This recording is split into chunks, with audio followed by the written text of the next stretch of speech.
May 8, 1945, Victory in Europe Day. Across the world, church bells rang, flags waved, and crowds filled streets in a euphoric haze. But at Camp Avery, a small American prisoner of war facility, nestled in the pine-covered outskirts of Arkansas, a quieter scene unfolded. There were no parades, no champagne, and certainly no dancing. Instead, trays clattered, ovens hummed, and an unfamiliar scent wafted through the halls, sweet, smoky, and suspiciously tropical. It was pizza day. The camp had been home to 63 Italian women, all captured from various outposts across North Africa and southern Italy. Auxiliary Corps, radio operators, field nurses, none of them combatants, but all marked by uniform and affiliation. Their transition to captivity had been quiet, defined more by confusion than resistance. They kept to themselves, sang softly in their native tongue when guards were out of earshot, and maintained an air of disciplined detachment. But even the most composed among them were not prepared for what arrived that afternoon. Private Harold Monroe, a man with more stomach than sense, had been assigned mess hall duty for the week. He was from Ohio, where his mother made a weekly treat she proudly called Freedom Pie, a creation of leftover ham, canned pineapple chunks, and excessive amounts of cheese laid atop thick American bread. Inspired by his patriotic upbringing and unaware of the international stakes involved, Monroe had written home asking for the full recipe. The result?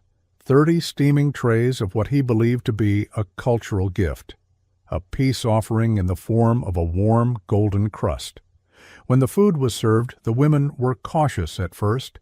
Plates were placed, forks handed out, and the usual tension filled the room. Then, slowly, the scent began to register. Anna Bellini, a former Red Cross volunteer from Naples, was the first to lean over her tray, her eyes narrowing with suspicion.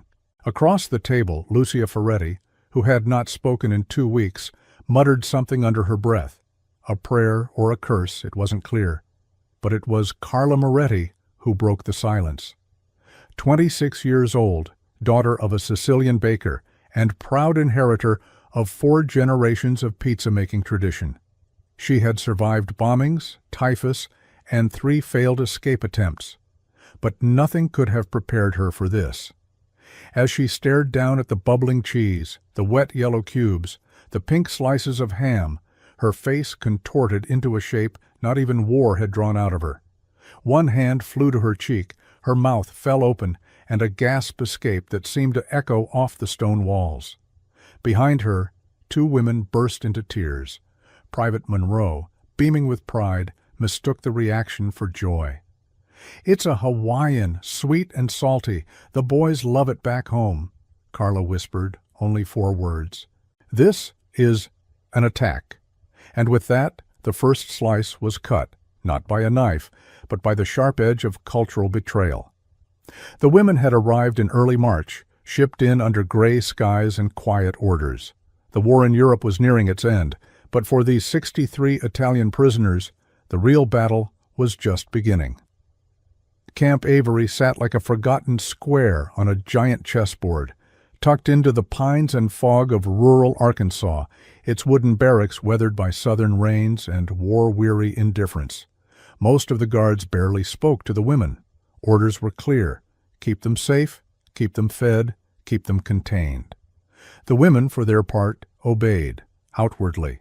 They walked in pairs, lined up at chow, and folded laundry with silent precision. Their uniforms were faded, patches half-stitched, some still clinging to the insignia of a country that no longer quite existed. Among them was Sergeant Bianca Romano, 31 years old, and the highest-ranking woman in the group. Bianca had been an airfield dispatcher outside Palermo, known for her steel gaze and fluent German. Now she found herself standing in line for powdered eggs beside farm boys from Kansas and North Dakota. She kept the women organized. She rationed their letters home, translated orders, and kept their quarters in a state of near-military tidiness. But even Bianca couldn't stop the slow seep of boredom and uncertainty that came with captivity.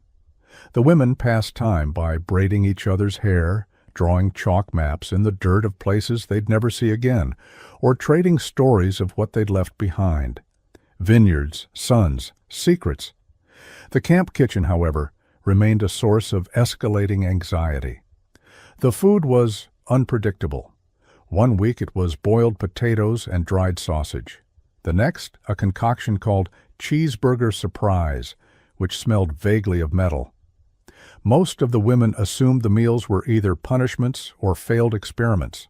They rarely complained aloud, but in the quiet of the barracks, murmurs built like distant thunder. When Private Monroe appeared in early May, things changed. Young, broad-shouldered, and fueled by an unchecked sense of innovation, he took his kitchen assignment as a personal mission. He believed food could bridge nations. He saw himself as a culinary diplomat, destined to win the hearts of the enemy through melted cheese and American charm. On his first day, he brought them cornbread with marshmallows. On the second, scrambled eggs with canned peaches. The reactions ranged from blank stares to whispered threats in Sicilian dialects. Monroe, oblivious, took every grimace as a challenge to do better. And then he remembered the pineapple. To him, it was just pizza. Sweet, salty, hot, cheesy joy. But he did not know what he was about to unleash. To him, it was a meal. To them, it was sacrilege. In the weeks to come, Monroe's pineapple pie would spark something ancient in the women, something older than war, deeper than hunger. It would begin, as all revolutions do, with a single silent vow: never again. The scent arrived before the tray. It was thick, humid, and sticky sweet, like syrup poured over ash. The women were seated as usual, 2 rows of worn benches under the dim glow of overhead bulbs, when the air shifted. Noses wrinkled, eyes narrowed. There was confusion at first, followed by a growing visceral dread. Something was coming, and it was not bread. Maria Esposito, who once worked in her uncle's trattoria in Naples, was the first to recognize the horror. She stiffened, stood halfway from her bench, and sniffed the air like a bloodhound on high alert. Then she sat back down, face pale. "No," she said under her breath. "No, they wouldn't." She was wrong. Private Monroe appeared moments later, pushing a metal cart with wheels that squeaked like mice in distress. On the trays, steaming discs of golden crust, shimmering under a thick layer of melted cheese. It could have been a miracle, if not for the speckled insult glistening on top. Chunks of canned pineapple, their juices seeping into the ham, the cheese, the very soul of the dough. "Fresh from the oven," Monroe declared with unearned pride. "I added extra pineapple just like my mama does." Silence met him like a wall. Not a single woman moved. Even the guards looked unsure. Bianca Romano stood slowly, the authority in her voice still sharp despite months of captivity. "Is this a punishment?" she asked. Monroe blinked. "Ma'am?" "This food," she said, gesturing without touching. "Is this retribution for something?" Monroe looked genuinely wounded. "No, ma'am. It's pizza, Hawaiian style. It's a treat. Thought you'd like it." From the back of the room, a fork clattered to the floor. Lucia covered her face. Georgia crossed herself. The mood had changed. Bianca leaned down, examining the pie as though it were a corpse.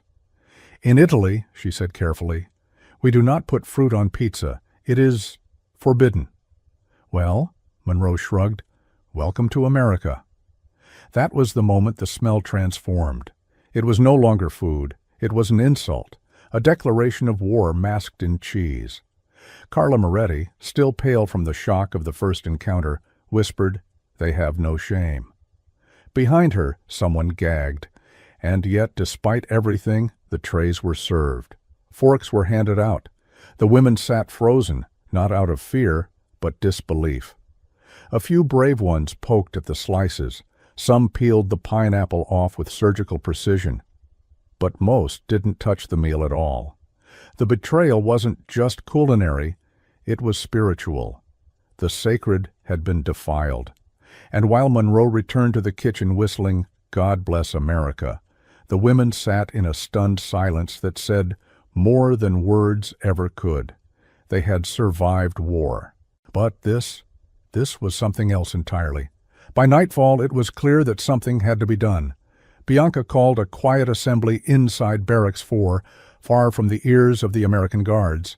Candles flickered in tin cups. Blankets were pinned over the windows. The mood was somber, militant. What had begun as a culinary shock was now a crisis of dignity. "This cannot continue," Bianca said firmly. "Today it was pineapple. Tomorrow? What then? Peanut butter pasta? Spaghetti with ketchup?" Gasps followed. "We must respond," said Carla, still visibly shaken. "The ancestors are watching." Maria nodded solemnly. "My great-grandmother once fed partisans during the Austro-Hungarian retreat. She would spit in the eye of this Hawaiian pie." They agreed unanimously. Something must be done. Thus was born Operation Canned Fruit. The plan was simple, elegant, and driven by spite. They would locate the supply of pineapple in the mess hall storage and remove it, quietly, permanently. Teresa, a quiet woman with nimble fingers and a background in locksmithing, was chosen as the point of entry. With a bent spoon and an old hairpin, she could open nearly any door in the camp. Bianca drew a map of the kitchen from memory. Georgia timed the guards' patrols down to the minute. They would strike just before dawn, when the kitchen was unstaffed and the soldiers sleepy. The next morning, the plan was executed with near-military precision. Teresa slipped through the back kitchen entrance while the others kept watch. Within minutes, she returned carrying 2 dented cans beneath her coat. "We got some," she whispered. Carla took one, stared at it as if holding a live grenade. "It's real," she said, "the poison." Over the next 3 nights, the women took turns sneaking into the kitchen, removing small amounts of pineapple and replacing them with decoy cans filled with peeled potatoes. By the end of the week, the pineapple supply had been reduced by over half. They stored the contraband in an unused laundry basket beneath the barracks floorboards, where it sat like cursed gold. But Monroe noticed. "Strange," he muttered aloud one afternoon, turning a can in his hand. "Didn't we have more of these?" No one answered. He narrowed his eyes, suspicion growing, but without proof he had no grounds to accuse. Still, he doubled the next order. The women were furious. "We are drowning in it," Georgia spat. "For every can we destroy, 2 more arrive." Bianca folded her arms. "Then we escalate." They would have to go bigger, bolder. Pineapple alone was no longer the problem. It was the idea that their tastes, their culture, could be overwritten. This was no longer a protest. It was a rebellion. And the next phase would not be quiet. It would be baked into history. Camp Avery was no longer quiet. What began as whispers and scowls over pineapple pizza had evolved into something far deeper, a cultural divide sharpened into factions. The Italian women, once united by their shared captivity, were now subtly fractured. A line had been drawn, not in blood, but in sauce. On one side stood the traditionalists. Led by Carla Moretti, they believed in the sanctity of dough, tomato, olive oil, and respect. Their motto, scribbled in chalk behind the barracks latrine, read, "No fruit shall touch the crust." They rejected the foreign toppings, refusing even to acknowledge the altered pies as pizza. For them, every tray from the mess hall was a reminder of lost heritage, of home tarnished by canned heresy. On the other side, a smaller group emerged, the adaptationists. Quiet at first, but emboldened by hunger and reluctant curiosity, they began picking around the pineapple, then occasionally eating small bites. A few even admitted they didn't hate it. Rosa Bonetti, a 23-year-old nurse from Venice, whispered to Lucia one evening, "It's not bad, it's warm. It reminds me of carnival sweets." She was promptly ignored for 3 days. The schism grew. Even mealtimes became theatrical. Traditionalists sat at one end of the hall bringing their own salvaged spices and scraps to transform their rations into palatable dishes. Adaptationists sat at the other, quietly chewing while dodging glares. Monroe, still proud of his creation, noticed the tension but misread it entirely. "They're probably fighting over the last slice," he joked to Private Denny. But the divide was real. Bianca, trying to hold the group together, called for calm. She argued they had bigger concerns than crust and canned fruit. They were prisoners in a foreign land. Their enemy wasn't cheese, it was isolation. But even her voice began to falter when Maria was caught scraping pineapple into the dirt like it was toxic waste. "She's burying it," Teresa whispered. "She says it needs to be purified by soil." The Americans, for their part, remained oblivious. Monroe continued baking. The guards, who once saw only uniformed women behind a fence, now saw something almost theatrical. Rumors spread of the Great Pizza War. One soldier drew caricatures of pineapple-wielding Italians battling dough-clad rebels. It was juvenile. It was also, unintentionally, accurate. The worst came when Rosa, the outspoken adaptationist, was caught sneaking into the kitchen at night, not to sabotage, but to ask Monroe for the recipe. The fallout was immediate. Carla called her a traitor. Lucia wept. Even Bianca refused to speak to her. "Your tongue may have surrendered," Carla spat, "but mine never will." That night Rosa slept alone in the corner of the barracks. What had started as a meal had turned into something far more dangerous, a crisis of identity. These women had survived war, loss, and exile, but this simple slice, had cracked open something deeper. Their enemy had not broken them with bullets. But crust? Crust might succeed. Bianca Romano had once been a woman of absolute certainty. In Palermo, her word had held weight. She directed aircraft dispatches, organized medical transports, and corrected officers twice her rank without flinching. War had taught her discipline. Captivity had tested it. But pineapple pizza, that had shattered it. She said nothing during the early days of the crisis. She managed logistics, led roll call, kept spirits up. But inside, a storm brewed. Each tray from the kitchen felt like an insult aimed at her ancestry. And though she kept her posture straight and voice calm, something was crumbling beneath the surface. Every time she saw the yellow cubes glistening on dough, she heard her grandmother's voice, stern, flour-dusted, whispering sacred words like basil, mozzarella, and pomodoro. Those memories were pillars of who she was. Now, Monroe's culinary invention threatened to reduce them to novelty toppings. Privately, Bianca kept a journal. At night, while others whispered or cried, she wrote entries with shaking hands. May 10th. They served it again. The others pretend to chew. I chew nothing. I remember Napoli. I remember taste. I remember home. May 12th. Rosa eats freely now. I envy her hunger. I do not envy her betrayal. May 14th. I dreamed of my father's bakery. It was burning. The fire smelled like ham and sugar. Each day her control frayed further. She stopped singing during chores. She corrected no one's grammar. One afternoon, when a guard mispronounced Romano as Ramen-O, she didn't even blink. Her silence became its own rebellion. Carla noticed first. "She's cracking," she whispered to Maria. "No," Maria replied, "she's sharpening." Indeed, Bianca's silence was not surrender. It was strategy. While the others argued, she planned. She mapped the supply schedule, watched Monroe's delivery patterns, and timed the length of each batch in the oven. She was not content with sabotage. She wanted eradication. She wanted to make sure it never happened again. On May 15th, she found the opening she'd waited for. The backup generator failed. The mess hall oven wouldn't light. The guards argued over whether to delay dinner or serve cold rations. Bianca stepped forward. "I know how to fix it," she said. The guards blinked. "You? A mechanic?" "I was in charge of hangars," she lied. "I know combustion systems." She was given 20 minutes alone inside the kitchen. 20 minutes during which a valve was loosened just enough. Not enough to cause harm. Just enough to ruin temperatures. That night's pizza was undercooked, soggy, pale. Monroe apologized. The women smiled.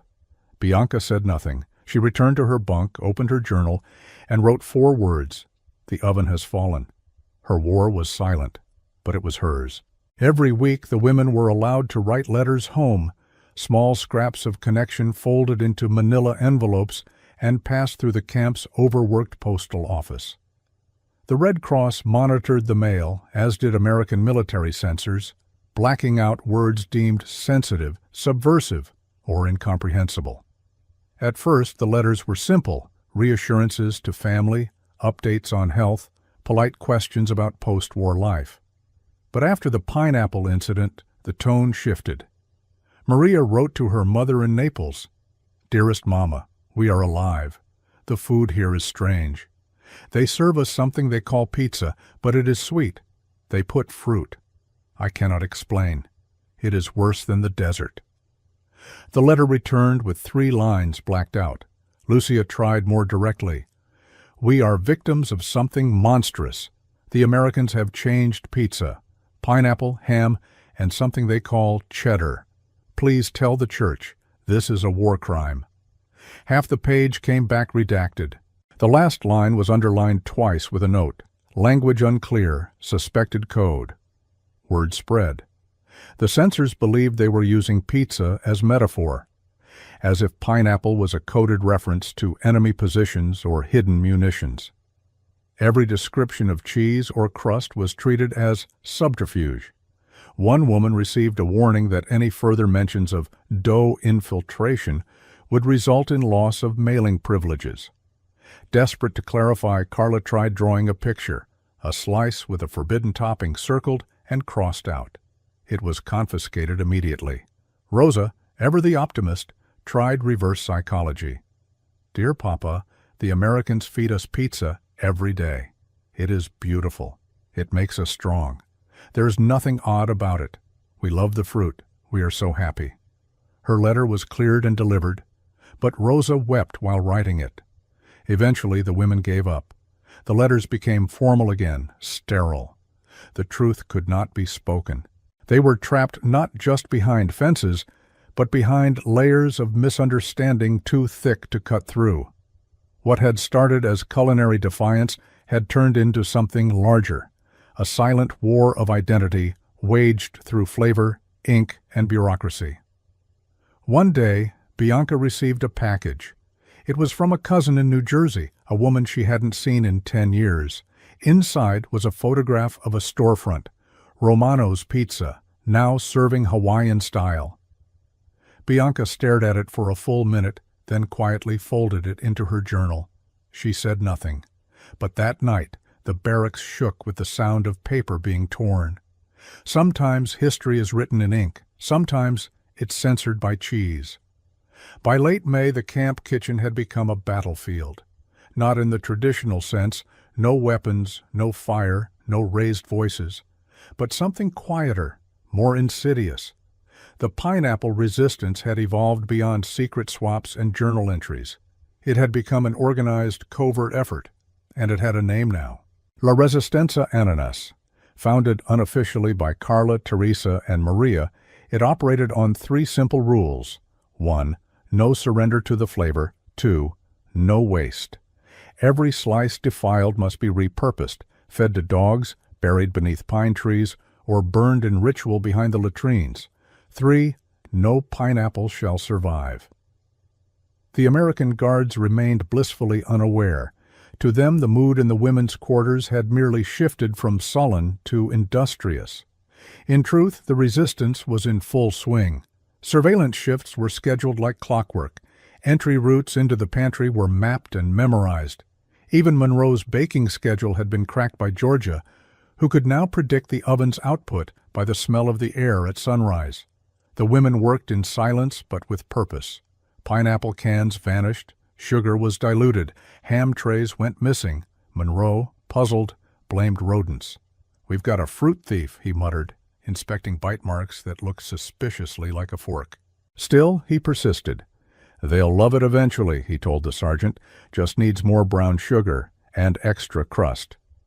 The resistance redoubled efforts. They began substituting ingredients entirely. Salt was added where it didn't belong. Cayenne pepper mysteriously appeared beneath the cheese. Teresa even managed to switch the canned pineapple with diced pickles for one entire batch. The chaos that followed in the mess hall was biblical. Rosa, still cast out by most of the women, sat silently in the corner as others gagged or shouted. Even she had limits. "What is this?" she said quietly, eyes watering. "This isn't pizza. This is a punishment." The line between sides blurred for a moment. Even the adaptationists couldn't justify pickled sweetness. That night, Carla approached Rosa by the water barrel. No words, just a nod. A silent welcome back. Rosa nodded in return. The exile was over, but despite their victories, the women were beginning to feel the toll. Sleep grew shorter. Punishments for kitchen tampering grew harsher. 2 women were put on sanitation duty after being caught near the pantry, unsupervised. Monroe's cheerful ignorance was beginning to harden into suspicion. "I'm being watched," he said one morning. "They've got some kind of food mafia in there." The guards laughed. "You think they're organizing against your pizza?" Monroe didn't laugh back. "I know they are." The next morning, Monroe entered the kitchen early and installed a new lock on the pantry. He announced new inventory procedures and demanded all mess hall staff sign in and out. The resistance was shaken, but not broken. "We will adapt," Bianca said quietly. "We have before. We will again." From beneath her bunk, she pulled out a folded blueprint she had been sketching for weeks, a full supply map of Camp Avery's food distribution routes, labeled by delivery dates, storage times, and guard shifts. "We are not fighting a topping," she whispered. "We are fighting erasure, and I will not be erased." And so, La Resistencia Ananas did not retreat. It reorganized. And for the first time, it began planning not just sabotage, but psychological warfare. Because if the Americans would not listen to silence, they would listen to song. It began with whispers and whisks. The new pantry lock was a blow to morale, but not to imagination. Monroe's attempt to secure his sweet empire only hardened the resolve of those who opposed it. Bianca met with her inner circle inside the laundry house under cover of linen drying on rope.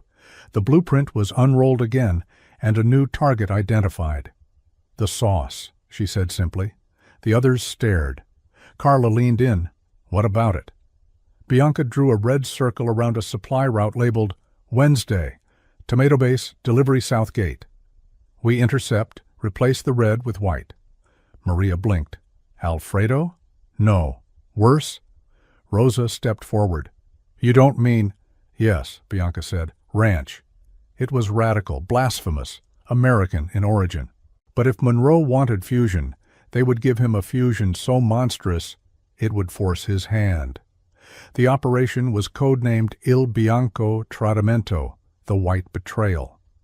Wednesday arrived. Under cover of an outdoor laundry detail, Teresa and Lucia executed the switch. One large tin of ranch dressing, sourced from the guard's own storage unit, was poured into the sauce vat. The original marinara was hidden beneath floorboards behind the chapel. That evening, Monroe stirred the pot, oblivious. "Looks creamier than usual," he noted. "Nice." He spooned the sauce over dough, sprinkled with ham and pineapple, then slid it into the oven with patriotic confidence.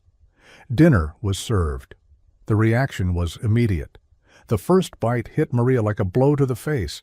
She spat into her napkin, eyes wide with betrayal. "This is not tomato," she said. Georgia chewed once, then stood up, hands shaking. "I cannot. I will die." Even Rosa gagged. "I was wrong. We were wrong. This isn't adaptation. This is annihilation." The room erupted into chaos. Plates overturned, cutlery slammed. A slice flew through the air and landed on a window pane like a sad, greasy snowflake. Bianca stood in the center, calm, watching Monroe from across the room. He looked devastated. "This wasn't the recipe," he said softly. "What happened to my sauce?" The guards, now paying attention, demanded order, but it was too late. The damage was done. The meal had triggered something more than revulsion. It sparked defiance. Bianca climbed atop the bench. We have eaten your fruit. We have choked on your sugar. But this is where we stop." Some women applauded, others stood.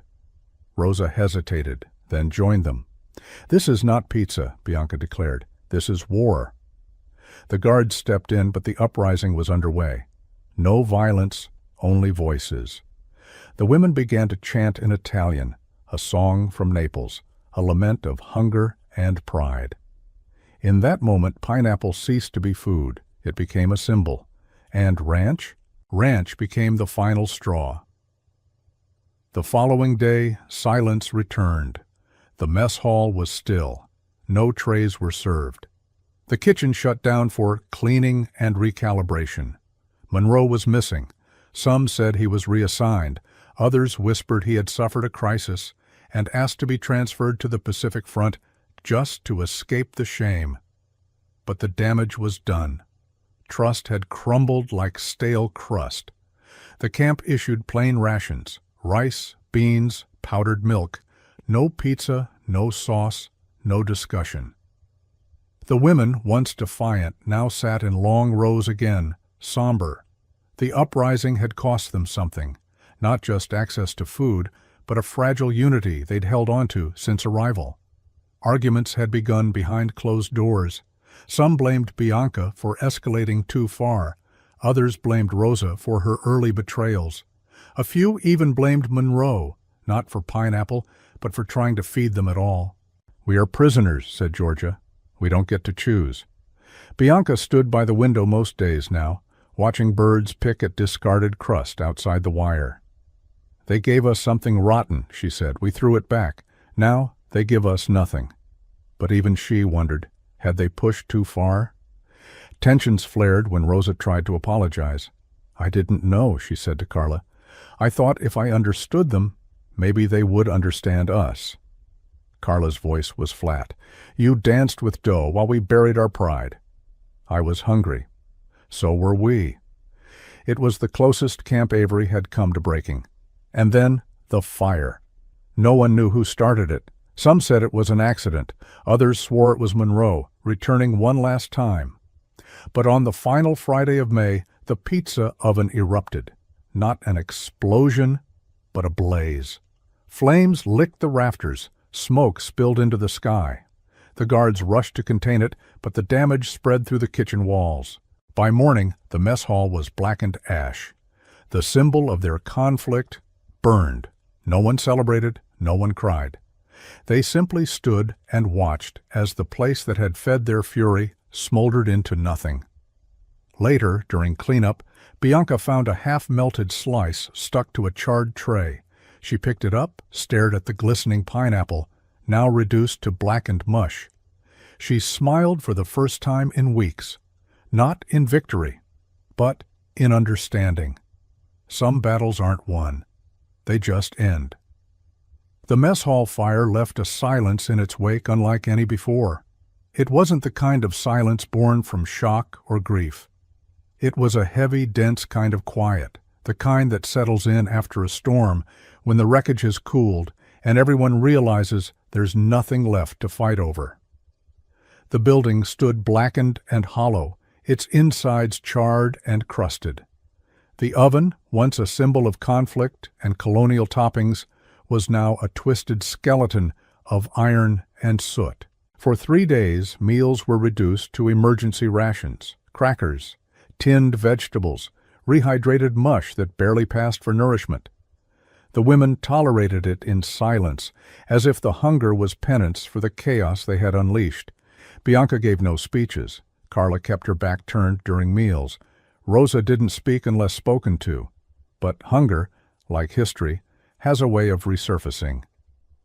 On the 4th night, a whisper rippled through the barracks. "They're building a new oven," Georgia murmured. "Who told you?" Teresa asked. "Private Denny. He said a shipment of flour arrived this morning." By dawn, the smell of yeast returned, faint but undeniable. The Americans had set up a makeshift baking station in a corner of the motor garage. Word was spreading. Monroe was gone, but the recipes remained. And if there was flour, there would be dough. And if there was dough, there might be pineapple again. It was unacceptable. Bianca called a quiet meeting beneath the laundry lines once more. The resistance had gone dormant since the fire, its leadership fractured, its members weary. But now there was purpose again. "We let them rebuild," she said, "and the cycle begins again." Carla nodded. "Then we don't let them." Thus began the midnight dough raids. The plan was as desperate as it was absurd. Under cover of night, small teams of women crept from their barracks using laundry carts and cleaning schedules as camouflage. Their objective: intercept the flour before it reached the garage. It wasn't sabotage, it was preservation. Night after night, they struck. Bags of flour were rerouted, hidden in latrines or dumped into unused feed troughs. Dough batches left to rise were quietly flattened, pressed into sheets, and repurposed into makeshift bedding insulation. Once, Rosa replaced yeast with baking soda, resulting in a flat, dense monstrosity the Americans assumed was spoiled by humidity. "They don't know dough," Carla muttered. "They only know sandwiches." But the raids were not without risk. One night, Teresa was nearly caught by a guard while carrying 2 sacks of flour in a laundry bag. Thinking quickly, she spilled the contents into the drainage ditch, feigning clumsiness. She spent 2 days on waste detail as punishment, but the flour never made it to the oven. The resistance began documenting their victories. Small marks were etched beneath bunk beds. A tally, a secret language of disruption. Each mark represented a failed batch, a missing tray, a ruined recipe. Still, the Americans adapted. The baking operation was moved again, this time to the locked rec hall. The guards grew more alert, patrols increased, and then came the most dangerous moment of all. A new menu was posted.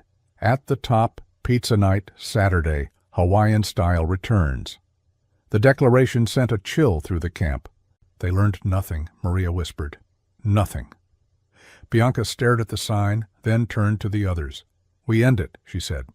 "For good." That night, plans changed. It would no longer be enough to disrupt the ingredients.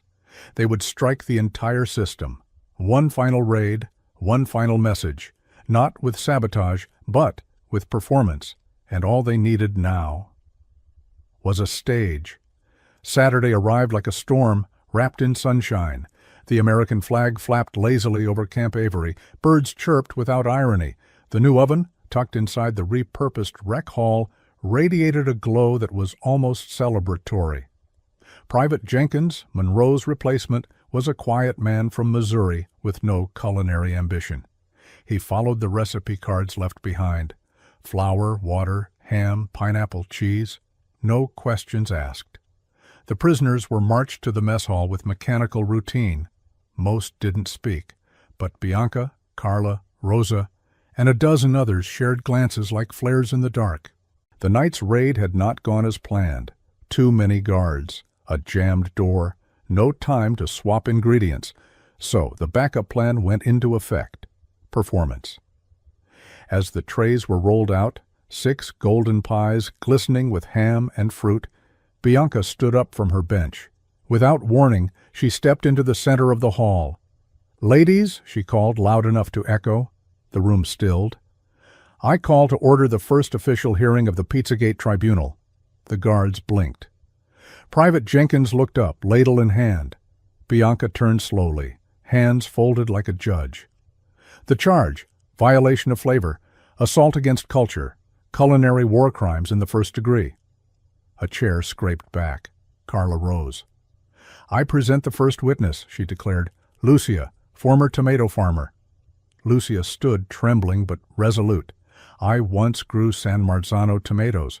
My family dried them under sun and sang while we worked.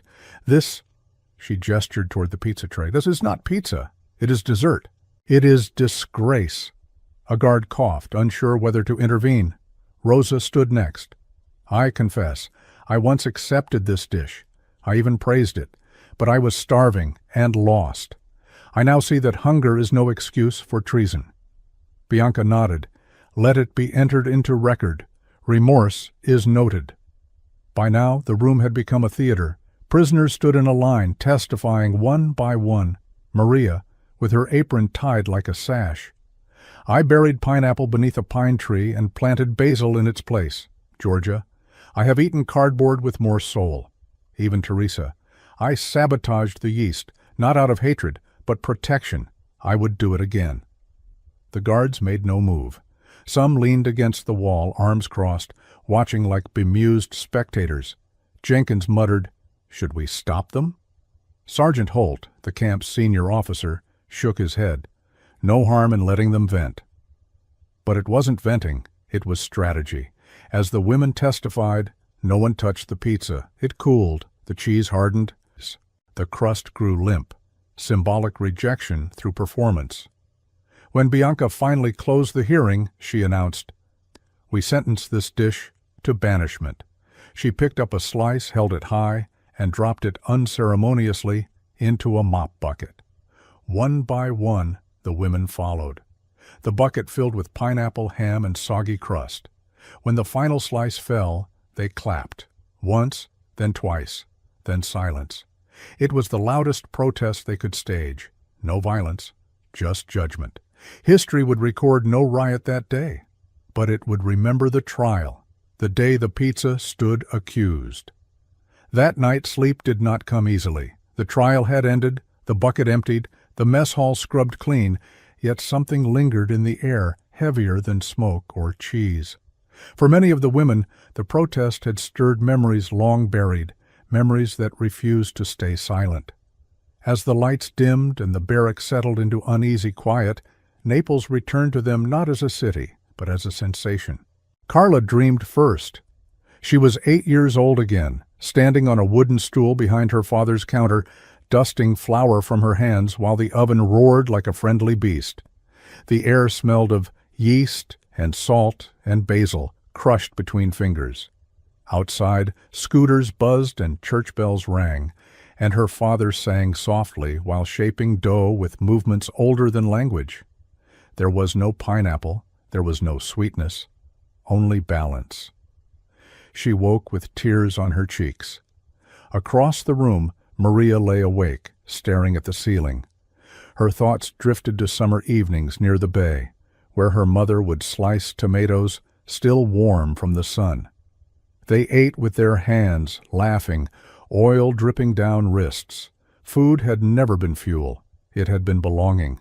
To see it twisted into novelty felt like watching a familiar song sung with the wrong notes, loudly, proudly, and without listening. Lucia remembered the war creeping in slowly. First ration cards, then silence, then smoke. But even during bombings, someone always found a way to bake. Dough rose beside broken windows. Bread was passed hand to hand, like reassurance. She wondered now if that stubborn insistence on tradition had been defiance all along. Rosa's memories were more complicated. Venice had been beautiful, yes, but also hungry. She remembered accepting strange combinations out of necessity, sweet with savory, improvisation as survival. She understood adaptation better than most, and yet, after the tribunal, she realized the pain wasn't about taste at all. It was about choice. The pineapple pizza had never asked permission. Bianca did not sleep at all. She sat upright on her bunk, journal balanced on her knees, replaying the trial again and again. Not with pride, but with clarity. The women had spoken, the guards had listened. And for the first time since arriving at Camp Avery, they had not been acted upon. They had acted. That realization frightened her, because once people remember who they are, they become harder to manage. Near dawn, a sound drifted through the barracks, soft at first, then clearer, singing. A single voice, tentative, carrying an old Neapolitan melody. Carla recognized it instantly. Without thinking, she joined in. Then Maria, then Lucia. One by one, voices layered together, fragile but steady. The song was not about food. It was about return. Outside, a guard paused, listening. He did not understand the words, but he felt the weight of them. He leaned against the fence, suddenly aware that the women inside were not protesting toppings. They were grieving a world that no longer existed. When the song ended, the silence that followed was gentler than before. Something had shifted. The next morning, the camp awoke to a posted notice. No pizza would be served until further review. It was unsigned. Bianca closed her journal. Naples, she realized, had never left them. It had only been waiting to be remembered. Private Harold Monroe was reassigned 3 days after the tribunal. Officially, the transfer cited staffing needs elsewhere. Unofficially, it was understood that his enthusiasm had become a liability. He packed his duffel in silence, folding his uniforms with less pride than before. The kitchen at Camp Avery had not been his battlefield, but it had defeated him all the same. Before leaving, he stood once more outside the mess hall, staring at the darkened windows. He could still hear the chanting, the testimony, the song. None of it made sense to him. He had meant well. He had wanted to share something familiar, something comforting.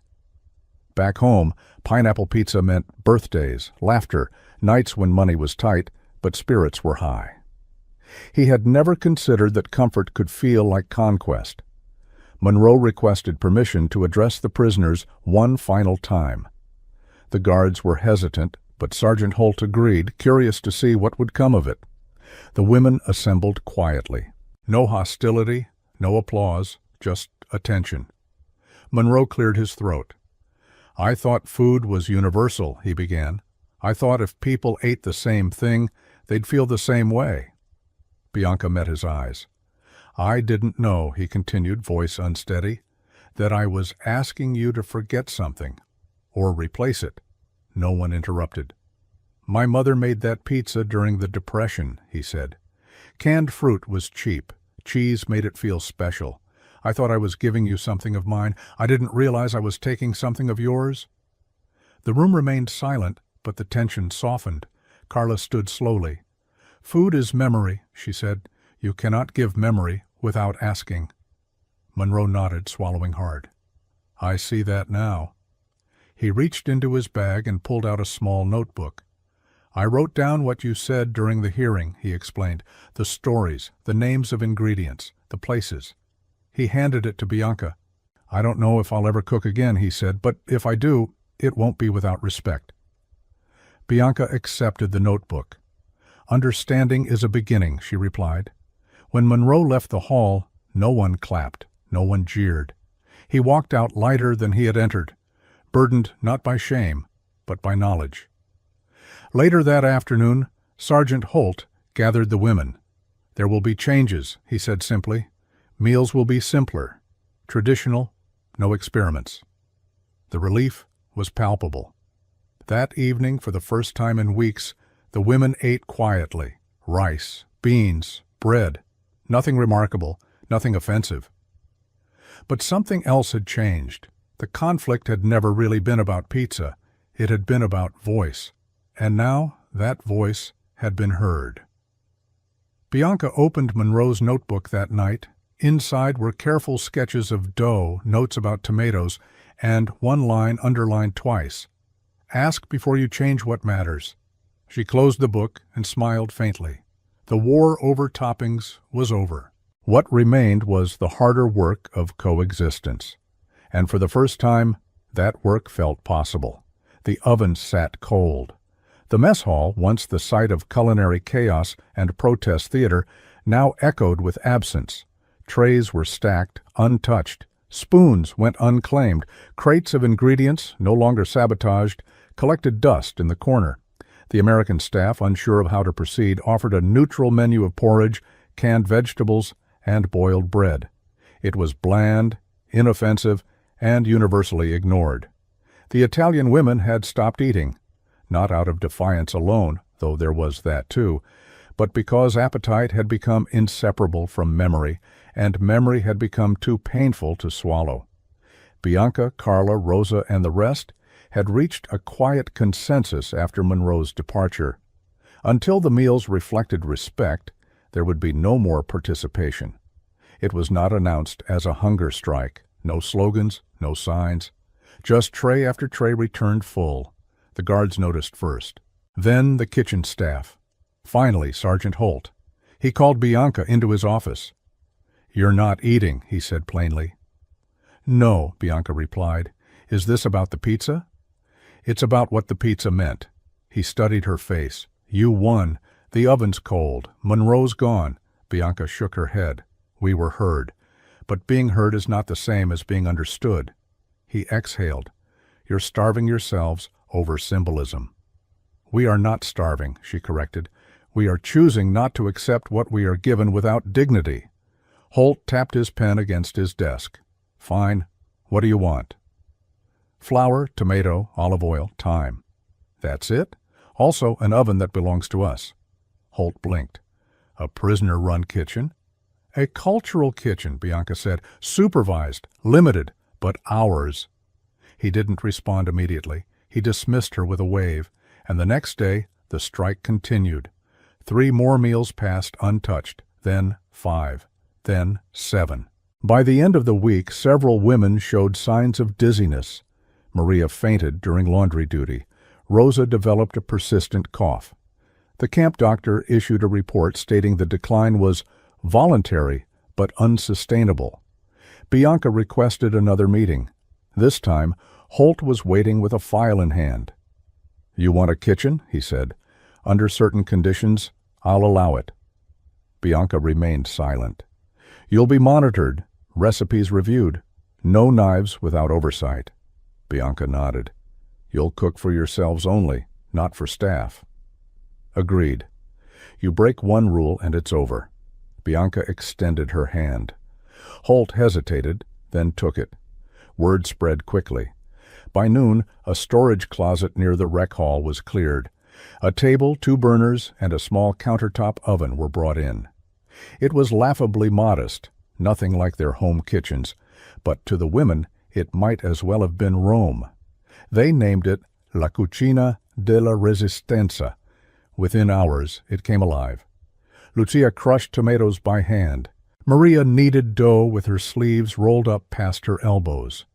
Rosa prepared herbs, whispering prayers of apology into the basil. Even Teresa, normally silent, took charge of the fire. The scent of real bread returned to the air, not the ghost of sweetness, but something rounder, fuller, ancient. They cooked together in shifts. They cleaned meticulously. They measured everything with the reverence of monks tending scripture. And when the first finished meal was served, simple focaccia with olive oil and cracked pepper, the women stood before it in silence. Bianca sliced it. Each woman took a piece. They did not toast. They did not cheer. They just ate. And for the first time in weeks, the food felt like food. Not memory, not metaphor, just nourishment. Later that night, Sergeant Holt walked past the makeshift kitchen. He paused by the door. Inside, the women were cleaning up. Rosa was humming. Carla was laughing at something Maria said. Bianca stood at the sink, sleeves rolled up, eyes distant but soft. He said nothing. He kept walking. The pizza strike was over. But something much bigger had just begun. Peace never arrives all at once. It comes in fragments, a softened gaze, a shared joke, a quiet nod across a once hostile room. And for a time, Camp Avery seemed to settle into that uneasy peace. But even in peace, fault lines remain. It began with a whisper. "She's spending time with the American cook." The she was Isabella Valley, 25, sharp-tongued, and until recently, a fervent traditionalist. She had once written a poem comparing pineapple pizza to cultural invasion. Now she was spotted chatting with Private Jenkins outside the barracks, laughing too easily, accepting small packages wrapped in napkins. Rosa noticed first. "She's bringing food back to her bunk," she told Carla. "Leftovers?" Carla asked. "Gifts." The implications were clear. Isabella wasn't just mingling. She was engaging, and not just with the Americans, with their cuisine. Rumors swirled that she had accepted a slice of barbecue chicken pizza. Worse, that she'd liked it. Confrontation was inevitable. One afternoon, as the women prepared dough in La Cucina della Resistenza, Isabella approached with a jar in hand. "Jenkins gave me this," she said, setting it down. Bianca stared at it. "What is it?" "Barbecue sauce." Silence fell. Isabella smiled nervously. "It's interesting, sweet, but smoky. I thought maybe—" "No," Carla said flatly. "It's just a condiment." "It's a betrayal," Maria snapped. Rosa tried to intervene. "Maybe we're being too strict." Carla turned on her. "You forgave yourself. That doesn't mean we forget." Bianca said nothing. She simply pushed the jar aside. That night the camp felt colder. Isabella ate alone. Conversations dulled. Trust, already fragile, cracked at the edges. The next morning the jar was gone. Thrown out? Used? No one asked, but the fracture remained. Weeks passed. The kitchen continued. Meals were made. Songs returned slowly. But the unity had been shaken. Some women began experimenting again. Gently, cautiously. A new spice here, a pinch of sweetness there. And always the question, where is the line? Is tradition protection or prison? Bianca wrote in her journal, "We fought for flavor, but flavor evolves. Have I become what I resisted, or do I hold the line because someone must?"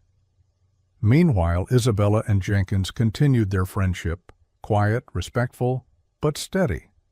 And though she never brought another jar to the kitchen, the smell of foreign sauces began to linger faintly in the air. It wasn't war, but it wasn't resolution either.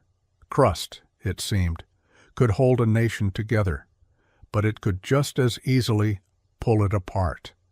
The summer heat settled over Camp Avery like a wool blanket no one had asked for. Sweat clung to foreheads before breakfast. Shirts stuck to backs during roll call. Even the pine trees drooped at their edges, like they too were waiting for something to end. And something was. Rumors had begun to circulate. Quiet ones passed between guards during cigarette breaks and hinted at in clipped officer conversations. The war in Europe was over, the Pacific Theater raged on, but for the women of Camp Avery, the end felt near. They could feel it in the way the guards moved, less rigid, more distracted, in the way supplies were being counted, in the way packages arrived, not for prisoners, but for redeployment. Then one morning, Sergeant Holt called a general assembly. They gathered in the main hall, wearing sun-bleached uniforms and suspicion. Bianca stood at the front, flanked by Carla and Rosa, her hands folded like always. Isabella stood a few rows behind, her eyes lowered but steady. Holt cleared his throat. "We've received official orders," he said. "Repatriation will begin in 3 weeks." The room did not erupt. There was no cheering, no weeping, only a shifting silence, like a collective exhale too heavy to release. "You'll be processed through Geneva channels," Holt continued. "Paperwork, interviews, the usual. After that, transport home." Home. The word hung in the air like smoke. After the meeting, no one returned to their routines. The kitchen was abandoned. The benches remained filled. Maria wept quietly into her sleeve. Teresa stared at the floor, unmoving. Even Bianca looked pale, as if the finality of it, the return, the unraveling of all they'd built, had knocked the breath from her lungs. But then, as dusk painted the sky in warm bruises, Rosa stood on one of the tables. "I think we should cook one last meal," she said. Heads turned. "A real one," she added, "together, no sabotage, no symbolism, just us." It was Carla who stepped forward next. "A farewell." Bianca looked up. Slowly, she nodded. That night, every woman in Camp Avery came together in La Cucina della Resistenza. Even Isabella, who was quietly handed a rolling pin and a nod of forgiveness. They worked in silence at first. Then whispers grew into conversations. Conversations grew into laughter. It wasn't joy, not exactly, but it was something close. Lucia mixed the dough. Maria sliced tomatoes with the grace of someone saying goodbye to a friend. Teresa pressed herbs into oil. Carla supervised the fire, careful and proud. Rosa hummed as she grated cheese. Even Bianca kneaded with her sleeves rolled and her journal set aside. As night deepened, the camp filled with the unmistakable smell of real pizza. No pineapple, no ham, no ranch, just flour, tomatoes, garlic, basil, mozzarella, and memory. The guards didn't interfere. They watched from a distance, perhaps sensing the sacredness of what was unfolding. When the pizzas were ready, the women carried them to the long table in the center of the barracks. No one took the first slice. Not yet. Bianca stood. "This is not a victory," she said, "and it is not a surrender. It is a remembrance of who we were, of who we are, and of who we choose to become." She sliced the first piece, passed it to Carla, and so it went. One by one, a slice for each. They ate in silence, eyes closed, mouths full. It was the only time in captivity the food tasted like home. Departure day arrived without ceremony, no banners, no speeches, just trucks idling beyond the gates and a stack of forms to be signed. The women of Camp Avery stood in 2 lines, bags packed, hair tied, eyes dry. The past year had changed them. It had stripped them, shaken them, but also rebuilt them into something else, something quieter and stronger. Bianca walked with purpose, her journal tucked beneath her arm. Rosa carried a single photograph of her parents. Carla held a loaf of bread wrapped in cloth still warm. Isabella had nothing in her hands, but her eyes were full. Some had chosen repatriation. Others, a smaller number, had applied for immigration through the Displaced Persons Program. But whether they were returning to Italy or staying behind, all had carried something with them that wasn't visible in bags or on paper.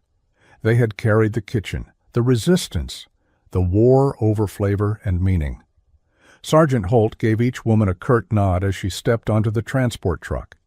When Bianca passed, he said quietly, "You left that kitchen cleaner than my own staff ever did." She smiled faintly. "We had reason to care." As the last of the women boarded, Holt stepped back. The trucks pulled away slowly, engines coughing, tires kicking up red dust. The gates of Camp Avery remained open behind them, unmanned. No one looked back. The journey to the processing center took 3 hours. Most of it passed in silence. Then, somewhere along a winding Arkansas road, Rosa began to sing, softly, the same Neapolitan melody that had once filled the barracks. Within minutes, the truck became a choir. The driver said nothing, but he turned the radio off. At the processing station, names were called, forms stamped, destinations confirmed. Some would head east, others west. Some to families they hadn't seen in years. Others to homes that no longer existed. Isabella was last in line. When asked for her final destination, she paused, then said, "Anywhere with an oven." No one laughed. Before they parted ways, Bianca gathered them one final time. "We won't all stay in touch," she said. "Life will move on. But if you ever taste something wrong, something pretending to be what it is not, remember this year." Carla added, "Remember what we built from flour and fire." And Rosa gently, "And remember that forgiveness is also a recipe. It needs time." They embraced, one by one, then scattered into the world. Years later, a bakery opened in Brooklyn. No sign, no menu, just a window with a single word carved into the glass, Resistenza. Inside, an older woman in a flour-dusted apron-shaped dough while humming an old melody. She did not serve pineapple. She served memory. And people came, not for novelty, but for truth. Because freedom, like flavor, is not about invention. It is about remembering who you are and choosing to taste home, no matter how far you've wandered.